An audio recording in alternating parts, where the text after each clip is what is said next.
खुसखुशीत जाळीदार अनारसे 1 किलोच्या प्रमाणामध्ये कसे बनवायचे तेही अगदी परफेक्ट. त्यासाठी 1 किलो रेशनिंगचे तांदूळ 3 ते 4 वेळा स्वच्छ धुवून घ्यायचे.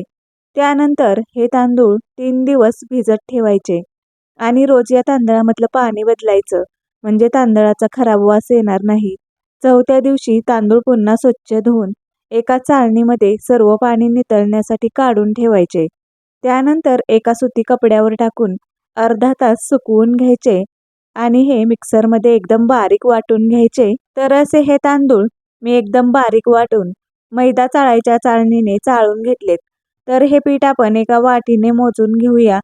तर बरोबर 5 वाट्या हे दळलेलं पीठ आहे. तुम्हीही तुमच्याकडे असणाऱ्या एका वाटीने हे पीठ असं मोजून घ्या. मी इथे 1 वाटी गूळ खिसून घेतला आहे. गूळ आपल्याला अशी गोळी केली की ती अशी छान बनली पाहिजे, असा गूळ आपल्याला अनारसे बनवण्यासाठी घ्यायचा आहे. तर हा गूळ आपण या पिठामध्ये टाकून मिक्स करून घेऊया.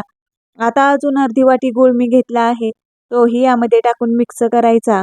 म्हणजे 5 वाटी पिठासाठी मी इथे बरोबर 1.5 वाटी गूळ यामध्ये टाकला आहे. हे अगदी योग्य प्रमाण आहे.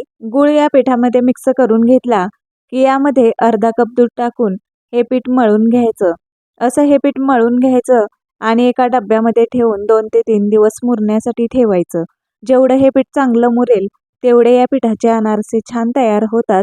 2 दिवसांनी हे पीठ छान मुरलं आहे. एका बटर पेपरवरती खसखस अशी टाकून घ्यायची. हाताला थोडंसं तेल लावून या पिठातला लिंबा एवढा गोळा घेऊन तो खसखसवरती अशा पद्धतीने 2 बोटांनी प्रेस करून असा अनारसा तयार करून घ्यायचा. अनारसा करताना जास्त प्रेस करायचा नाही, तर असाच हलक्या बोटाने प्रेस करून हा तयार करून घ्यायचा. अनारसा जास्त पातळ थापू नका, तो कडक होतो.